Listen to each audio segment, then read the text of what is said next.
Does anyone get what's happening here? Cuck Philosophy, what the fuck are you doing in here? What's up? Welcome. We're just getting some human rights, and I'm doing a breakdown of why capitalism is a fuck with Photoshop. I've got some stuff going on Illustrator too. What's going on over here? We've got this. Check this out, Cuck. Cuck, do you have a name? Do you just go by Cuck? Everybody in my life just calls me Cuck anyway, so I just go by Cuck at this point. So this is the norming to Bernie squad to left tube pipeline that is so important to maintain, to preserve, to roll out welcome mats to people. In fact, let's add it right now. Let's add the meme. Welcome mat. Da da da da da da. Da da da da da. Yes, let's do like the most fucking suburbanite white welcome mat ever. Some of my favorite people in town right now, there says go away. It looks just like this, but it says go away. It's so funny. So this is the welcome mats that we need to be putting out in front of our doors for socialism. Yeah. To talk, people are opening their hearts to socialism. Do you want to hop in the chat by any chance? We've also been talking about the fact that generally speaking, about 80% of Americans prefer the points that Bernie Sanders and the squad are speaking to for the Green New Deal and Medicare for All. And then there's kind of these two edges. One that thinks Bernie's too edgy. The other one that thinks he's not Bernie enough. Not edgy enough. I unironically love him and think he's not edgy enough. But that's just because we live in the world we live in and we don't get to choose who our grandparents are. But I would pick. There's none I would pick. None other I would pick for being a rallying point for people who want to organize around an egalitarian new symbolization. Not Bernie enough. Okay, that's a good. Yeah, that's a meme right there. So yes is. So hold on. Where's Cuck? Did you guys say anything? Reminds me of mass media class in high school. You went to high school. That's cool. That's really cool. I did not. So this is all like really new to me. Hey, what's going on here? Hi. Okay. Did you say you have a name? Did you say you have a? Do you want to hop in the chat? Here, I'm gonna send you a private message really quick.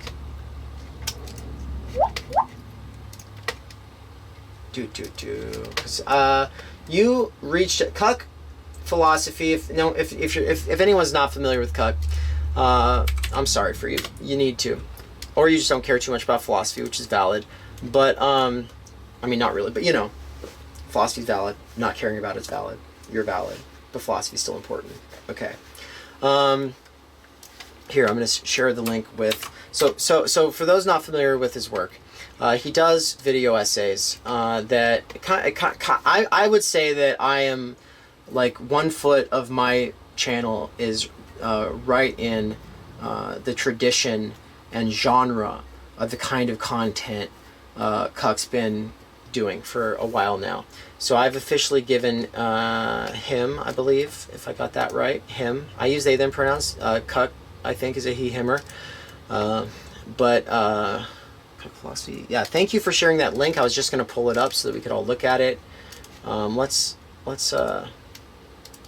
bring it right here. Let's full screen this. Cuck Philosophy. I would subscribe if I could, but I was already. Yeah, he, him. Okay, cool. Going to join in a bit. Right on. Won't be able to stay too long, though. It's 2 a.m. there. Yeah, and I've been streaming since... So I've been streaming for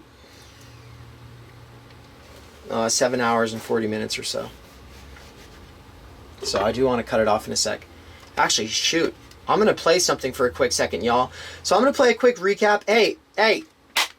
Copy gang. Hold on, Cuck. Everybody, hold on. Don't hop in yet. Or if you do, you'll just have to wait for a minute. Be a couple minutes before we start. We're going to give ourselves a couple minutes. Cuck Philosophy is about to join, y'all. Speaking of welcome mats, let's put out a welcome mat here. All right.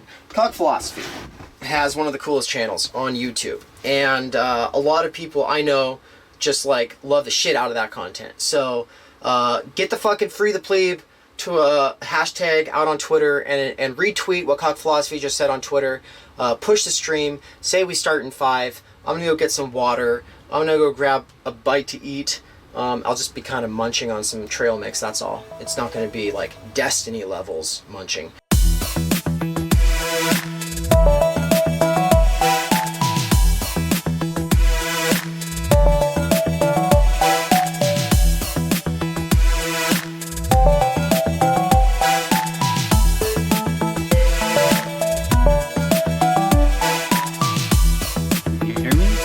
Can hear you. Hi, welcome. Hi, welcome. How's my audio quality? You sound... Do I need to turn it up or down or anything? You don't sound like you're in a bathroom, which is abnormal.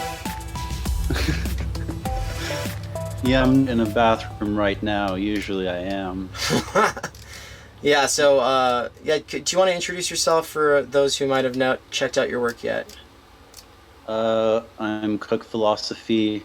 I do YouTube videos on philosophy and politics, often pop culture. Yeah, that's basically it. I'm a philosophy student as well. Yeah. So you've how many subs you got? Over 100,000 right now. Let me check to make sure. The reason I'm going to ask is because you've obviously seen some shit, and I'm going to want to ask you about the shit you've seen. What's it like being, as Coffin puts it, a video Uber driver for YouTube? That's basically what we are. What's it like, you're at this point in your career as a YouTuber. How's it been working for YouTube, and what have you seen along the way? I mean, well, it's very nice, first of all, because I mean, I've never had a platform like this before. But at the same time, it's one of those jobs that you can never leave. You can never clock out. You sort of have to constantly, follow the internet and make sure you're not disappointing your audience. So it can be pretty stressful in that sense. But the support I've been getting and also the engagement, that really makes it worth it. Yeah. I've said that a lot to people. Have asked, it must be very sad, must be very troubling, it must be very stressful, it must be traumatic, etc., having all of your stuff terminated, because that's like your art project, it's like your portfolio, it's like your engagement with community, it's like all of these different things. And it's like, that's all true, except that like Twitter, like all of the YouTubers on Twitter who saw that, like who retweeted it, who came through, and all the people who I don't know who've been like Free the Pleeb, and the whole copy gang that came into copy pasta agitprop and has kind of formed a little community here of twitching, memeing, and just generally speaking, propaganda, disseminating, strategizing, creatives that we have here, where I'm basically just teaching Premiere and the rest of the Adobe suite. Over time, we're going to make a quick crash course and show people how to be equipped with the means to be able to respond to the ever-rising dominance of what's called mainstream media on YouTube. Cyber-fascism, yeah. What, you want to expand on that a little bit?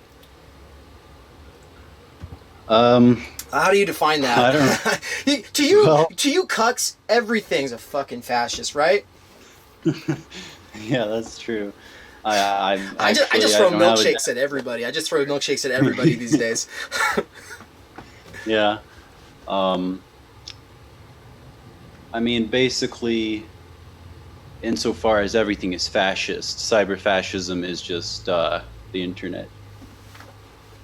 Insofar as power has been so consolidated into the hands of a few, basically a handful of lucky lottery winners who were able to, gain that monopoly. And the thing is I was talking about this earlier, I've heard people talk about Chomsky being a thing of the past and how manufacturing consent, it has changed because of the internet, because people can talk back now, because just because 5 or 6 companies like or groups of people, like very small groups of people like own most of mainstream media, there's nothing to be worried about because we have the internet now. But what happens when you type politics into the front page of YouTube? You don't see any creators. Actually, we've done it a lot of times so far, so at this time they've got my IP address figured out. I mean, but just generally speaking, I'm going to pull it up right now. We're going to do it so everyone can see, just in case no one's ever seen this before. What's happened to us over time? So wait, this is the wrong one. Here we go. Can you see the screen? Do you have the Twitch stream? Yeah. Okay, yeah. Cool. So yeah, politics. Okay, so we've got CNN, Fox Business, CBS News, MSNBC. Oh, and of course it's Fox's coverage of AOC. MSNBC, CNN, Fox News, CBS. It's more of the same, more of the same. Copycats, copycats, copycats. And then you get down here to Crash Course. Those are actual YouTube, like homegrown. Those are real YouTubers. They've gotten to be pretty successful. They're not small. They're not, they have a lot less freedom to be able to just do a quick response to some talking points. So they're kind of, becoming established and therefore establishment over time. Actualized. I saw this earlier. I thought that was interesting. I don't know. This must be me. I hope everybody else will do this themselves and share back if their results are different. Yeah, I'm going to do it right now. So you saw when the serfs got terminated. Were you around? Were you paying attention at the time? I wasn't actually. When was that? When was that, chat? Because it feels like it was like 2 months ago, but I'm not sure exactly what it was, Yeah, someone in the chat said, finally Crash Course, actual YouTubers. Seriously, just YouTube, if anybody at YouTube watches this, put YouTubers on the front page. Or we'll stop using it. Everyone's going to stop using it. We'll find another way. People will find another way.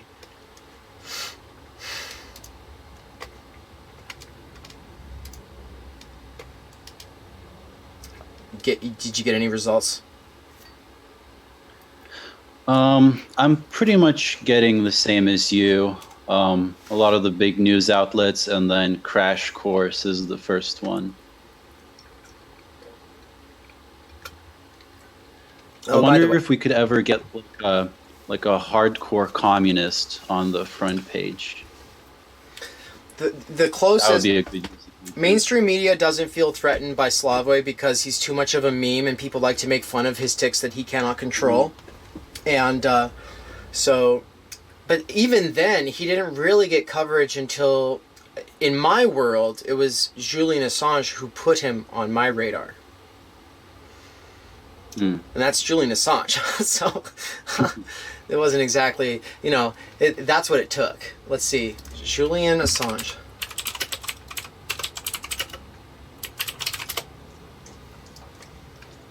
Yeah, see, this was the Julian Assange show where Slavoj's debating this conservative. Today, I am joined. And basically ends up climbing the table, like yelling at him, and that was where I was like, excitedly, not angrily, but just excitedly, which is probably what I would do if I was on the Jesse Lee Peterson or Destiny's. I'd just be like climbing over the table, just being like animated.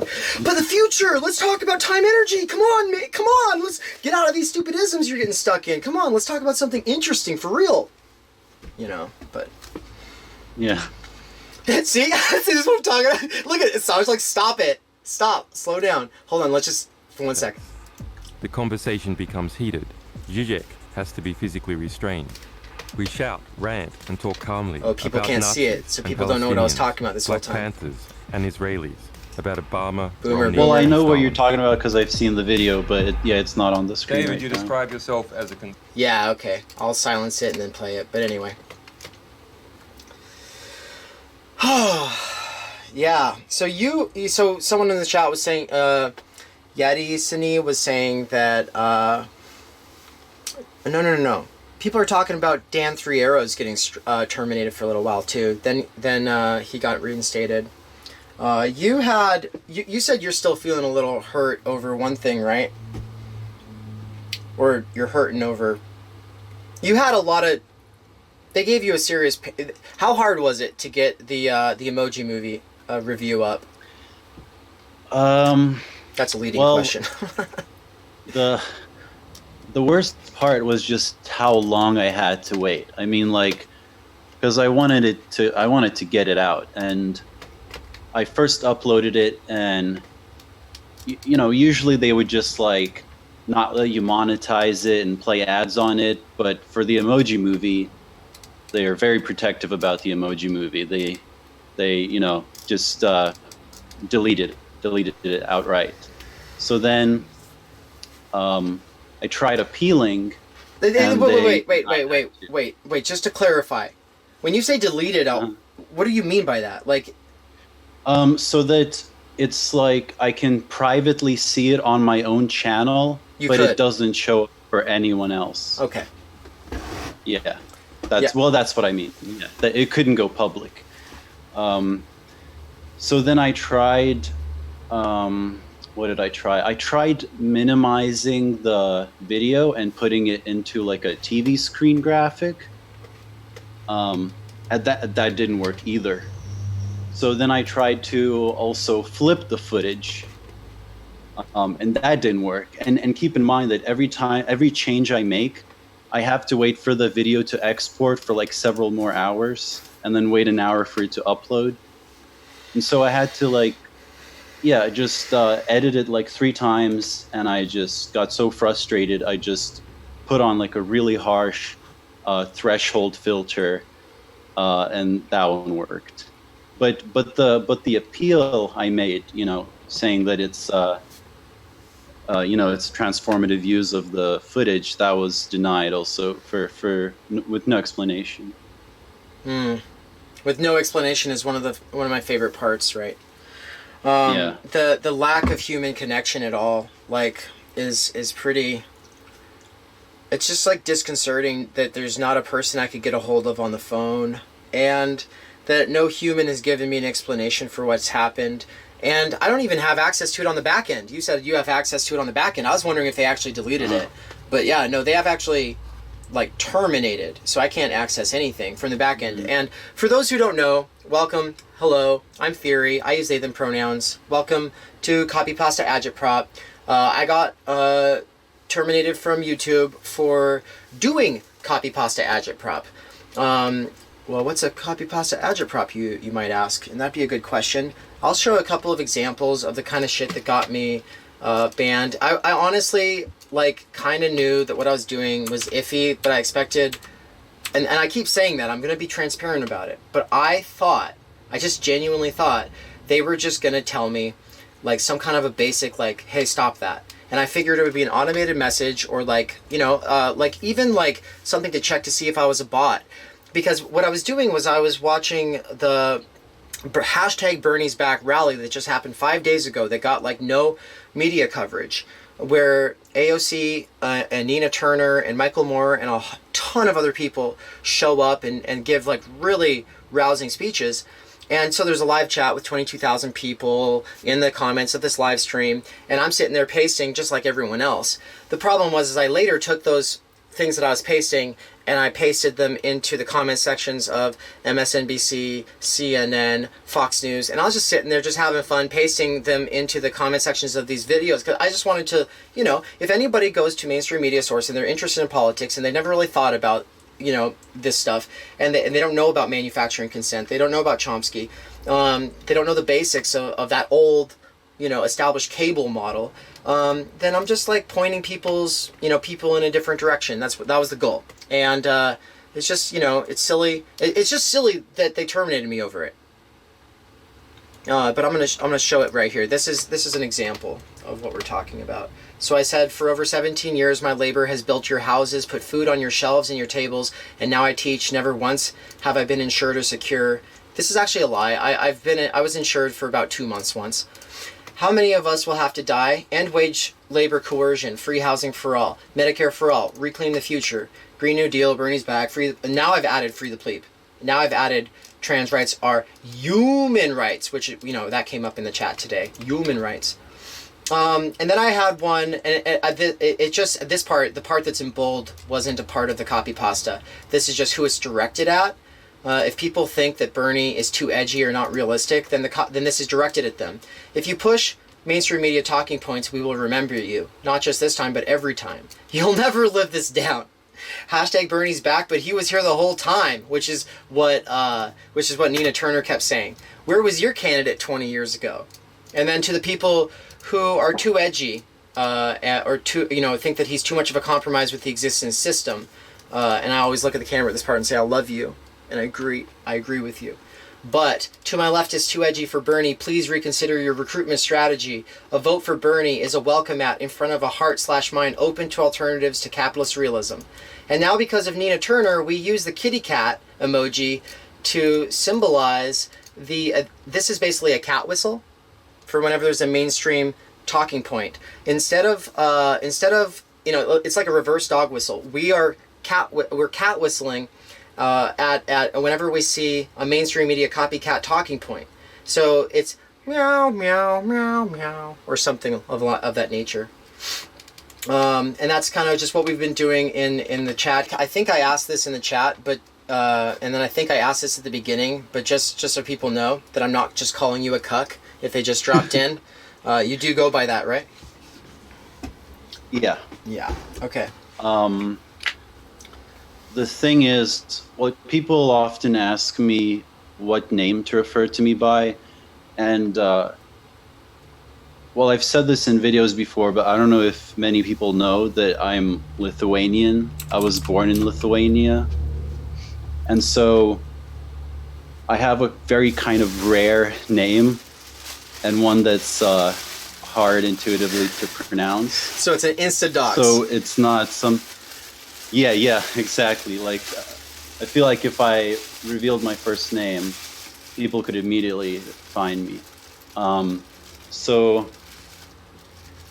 often I just go by my middle name, which in Lithuanian is pronounced Jonas, but it's spelled like Jonas. So like, you can call me Jonas or John if you want. Jonas is a pretty neat name. Yeah. Cool. Thanks. Yeah, Jonas. I already doxed myself by saying I'm Lithuanian. There's like 10 people living there. I'm coming to your house. I have this huge parasocial relationship. I just have to come. Although actually, I'm not living in Lithuania. I moved out of there when I was like 12. Dang it! So there's more info for doxing me there. Dang, because I've always wanted to visit. Lithuania, that is. So, if anyone heard the noise, I'm sorry if that was in the background. These bags of broccoli are my proof to you that I am going to do me a self-care today by going and my goal is to within the next year have like 50 different ways of cooking broccoli with different spices and different sauces, and to call them vegan barbecue wings. Now, I'm not a vegan, but I love my vegans, and I think that there should always be delicious food at every get-together for the vegans, because eventually most of us will probably be vegan. That's just reality. Or we'll be on that like lab-grown meat. And so anyway, I just know what it is to like show up to a place and not have anything to eat. So anyway, I want to get really good at making lots of really good broccoli. So I just wanted to make a plug for broccoli and for vegans. Nice. I'm vegan actually, so if I ever visit you, I know I'm welcome. Yes, you're not just welcome. You're gonna have like the tastiest broccoli. Nice, broccoli is good. Yeah, if we did a conference get together, I'd say everybody at your Airbnbs cook up broccoli, and we're gonna have a broccoli off and guacamole. Yes. Are you ready for bed? I'm ready for bed. I am, yeah. It's 3:20 a.m. here, so... Just dox yourself again! So how many more days are you gonna be streaming? I'll be doing this not as long some days, but every day except for Monday morning. I'll be starting at 10 a.m. and I'm just gonna go for at least another. I don't know. I won't be doing a lot of these 17-hour days or 14-hour days or whatever, but I'll be. I got nowhere to go. YouTube, give me my videos back. I'll speak. Yeah, so I'm probably gonna join again sometime in the next few days. Cool. Yeah. Someone in the chat asked why I picked Cuck Philosophy. It was basically just the joke I made when I saw the channel. I think it was Red Pill Philosophy. That's a I think ContraPoints covered that one once. And I just I made a joke that I'm gonna make a lefty channel called Cuck Philosophy. I had no idea it would get this big, so I'm kind of like stuck with this name now. I'm honestly still wondering if I should change it or not, but my audience is like split like exactly 50-50 on whether I should keep it or not, and I don't want to disappoint like half my audience, so I don't know. I voted on that what poll. to do. I voted on that poll when you pulled Twitter. Yep. What did you vote? I loved the one that was a Frankfurt School spinoff. Oh yeah. But I liked a few of them. So what was the Frankfurt School spinoff one? The Frankfurt School of Life. My God. Okay, listen. My vote counts for 3 more because I don't have YouTube. So you have to just. I'm just kidding. But that's a pretty. that is a pretty good one. If you don't do it, someone else needs to. Mm-hmm. I mean, shit. Actually, now it's gonna be too late. If you don't do it like immediately, someone's gonna do it, and they're probably gonna start copy pasta agitpropping some of my videos into it anyway, because that's what the copy gang's been doing.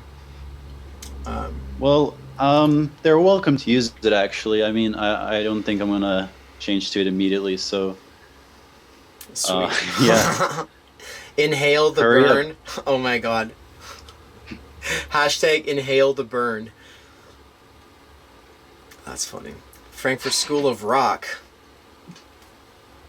Jackie Fox is in the chat, y'all. Listen, Jackie Fox and the Normie Times don't get enough love. Those are a couple of fantastic channels. So make sure to check out. I love Normie Times. Yeah, so he goes by Sam. I found out today because he came on for a little bit. We talked about how we found each other when you shared us on Twitter that one time or whatever. So, yeah, the Normie Times is a fantastic channel. So actually, right now, my brain is in recovery mode from all of the high-level ideas that we were talking when Sam was on here, and we talked for we talked about Hegel and Marx and all this stuff. Talked about the whole history of philosophy. It was pretty cool. The Normie Times love Cuck Philosophy. Speaking of Hegel, I assume you're familiar with Gregory Sadler? Yeah. I've done a couple of things with him. Not on theorypleeb though, but yeah. Actually, yeah. He's great for Hegel, huh? Yeah, I've actually 2 weeks ago, I decided to start reading the Phenomenology of Spirit with his lectures as a guide, and I still haven't gotten past the preface. The beautiful, hardest to read preface of all the prefaces. It's like it's like the introduction to Being in Time. Introduction part 1, introduction 2. It's like and then that's just like, and it's like the first one is just like bah! And then you're like, I don't know what I just read, and then it's like bah! And then but it's 50 pages of Hegel for the preface. Yeah. And basically he wrote that at the end, right? Like he wrote the whole thing. He just brain spilled this because he'd been teaching it for so long. Then he brain spills it, and then he writes the preface as a sort of reflection. And so, and this is very common, it turns out, in the German philosophical tradition. So yeah, it's almost through the hardest part. It's like you have to start with the preface, but to understand the preface, you need to already have finished the entire book. Exactly. But with continental philosophers, the first pass and not getting it doesn't really matter. And if he lays out a basic system of concepts at the beginning that all relate in a certain way, and you don't actually understand how these relate because you haven't been through the process to fill it all out yet, well, that's part of the reason that he spends most of the preface telling you that he can't do it, first of all. But by telling you that he can't do it, he gets at telling you what the whole book's about and how it all develops. And so it's kind of like it's one of the most brilliant things. It really is it's astounding. It might be a lot of bullshit. I'm not really the basic picture that modernity and its projection of Newtonian physics onto everything, including social life, thus perceiving us as isolated atomic individuals in relation to just entities that are primary to the differences between those entities. Like Hegel comes along and is the main reason that everyone after him who does social theory is like, no, it's those relations, it's those systems, it's how they relate, it's the fundamental antagonisms and the contradictions that cause the growth to move in the first place. And it's like that's what I appreciate him for. I don't know that I'm a Hegelian, but I think that's he basically came along and he's like, everything in the history of philosophy can be shown that this is going on, and a lot of times philosophers are oblivious to it, or they're assuming it without realizing it. And so for those who don't know, he does like several volumes of the history of philosophy, and then he comes in and does several volumes of the philosophy of history. It's just like he did the entire encyclopedia like at the time. It's like he wrote Wikipedia for where he was in history. And we still have to call him out for being a racist. We still have to call him out for being a statist. We still have to be super critical. But as far as just like comprehensive conceptualization of everything, it's like, wow, it is impressive. So he writes an encyclopedia on philosophy, but then when he writes his philosophy of history, he doesn't name any of the figures that he's referring to. Wait, are you saying that for real? You kind of just have to know. Are you saying that for real? I mean, yeah. Oh, I haven't read it, so I don't know. So I've read part of the history of philosophy, where he does talk about Plato a lot at the beginning. That's all. Actually, I misspoke there. I was talking about the phenomenology of spirit. Oh yeah. There's no names. Yeah. He's not gonna make it easy. Yeah. No. It's almost like can you imagine someone comes online, they watch all of the video essays, and then they make something where they're like, I'm going to show how all of those fit into certain categories, and those are basic stages in the development of thought, and I'm at the end of that development, and you're all just steps on the ladder to where I am at the end of history. Yeah. Yeah. It'd be like a 50-hour video, but it'd be pretty rad. It'd just be fun. 50-hour video on Hegel. That's something we should try doing sometime. Well, I mean, and you brought up Sadler, and so that's basically what he did do, right? Because he talks about each paragraph in the phenomenology of spirit, which is also, by the way, for people who don't know about this stuff, it's not about spirit, like woo-woo spirit. It's not like spirit, science spirit. It's more like psych, but not just psyche, because that makes you think of ego psychology, but like the relations between people in the psychic phenomena of life. That's what he's kind of getting at. There's an alternative translation that translates it as phenomenology of mind. Exactly, yeah. But also, when you say mind, people are going to think ego psychology. Yeah, that's the thing. Like, whatever term you use, there's already a bunch of baggage that comes with it, and you can't really fully understand what he means by it unless you actually read the work. Yeah. And I guess I would just oversimplify it just to say that the mind is not just the Cartesian mind in a vacuum. It's a bunch of relations to others and systems. Yeah. It's like the whole reason why, Heidegger basically made up an entirely new dictionary. It's because if you use sort of established terms, then all of the baggage immediately is there with them, and you can't get to the sort of essence of things. Yeah, exactly. Because, and people like to say that there's a proper definition for this word or that word, but after you've been through the history of philosophy, you realize every one of the most definitive kind of works for an era and the people that it's in dialogue with have fundamental assumptions about what different words mean, and they're all arguing about what those words mean, and therefore they are objects of struggle. They are not set in stone yet. And anybody who wants to say they are set in stone and wants to fixate on the letter instead of what the letter is supposed to stand for, instead of trying to get to what that letter is standing in front of, what's behind it, right? That's what Heidegger's whole project is. What's behind it? And how do we develop new means for talking about what's behind it if what does he call it? Equipmental totalities really do constitute so much of our lived experience. Equipmental totalities meaning every tool in the tool shop essentially references to certain types of tasks, right? Our entire life has a sort of normative mode of engagement with the not just things as things, but things as use values, right? Mm-hmm. But then capitalism comes in there and says exchange actually is fundamental. So whatever. Yeah, and speaking of defining concepts, I think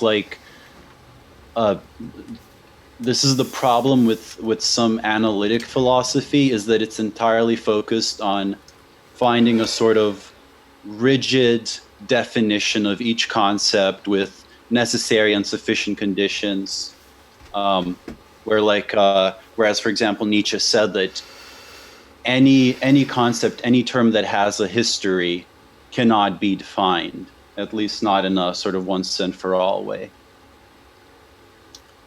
Yeah, that's a really good way of summarizing that. Yeah. And as Emmanuel Levinas says, the saying always overflows the said. What has been said has always been interpreted, and the interpretive apparatuses are usually decided by the ruling classes, right? And the saying is the active process, and it also engages the future. And so the act of saying and of making meaning and of deciding meaning and of working with other people to find meaning is always a procedure that's coming at us from the future. And the said is behind us. Now we can benefit by looking at what has been said, and we can learn from that. But the saying is always overflowing the said, and that's why there's never a definitive period. There's never a final moment. That the dialogue is always going, which is my kind of way of wrapping this down for the night. This conversation can continue. So. Yeah. So well said. I like that way of putting it. That the what's said is always overflowing the saying, right? The opposite. Or is it the other way around? Yeah. Okay. Yeah. Okay. Yeah, the saying is always overflowing the said. Yeah. The saying is the surplus. The saying is the surplus. The always more than. And it seems like every one of those post-structuralists was kind of looking at ways that difference overrides or undermines or undergirds or whatever in relation to identity, right? Difference over identity. Mm-hmm. And relations over entities and systems over individuals. Also, Solitariat asks, who are big analytic philosophers? Quine. Wittgenstein. Quine. Ayer. I mean, some people say Quine is sort of a post-analytic philosopher because he was attacking some of the assumptions that used to be, the essential elements of analytic philosophy. Yes. Yeah, the Vienna Circle, logical positivists, and then the OG ones are like Bertrand Russell and Frege. Yep. Yeah. Yeah. I don't have my shelves. I don't have my shelves organized right now. Sorry. Kripke. Okay. Really have to go to bed. All right, it's been great having you. Yeah. Yeah. Thank you for inviting me. I enjoyed it. I appreciate it. It's cool that you were able to stop by, and I was gonna shut it down for the night, but it was worth the extra 15 minutes. Interrupted. You interrupted. It was a good one. Yeah, I'm gonna go to bed, y'all. And thanks for stopping Yeah. by. Bye. See you Jonah, later. have a good night. Take care.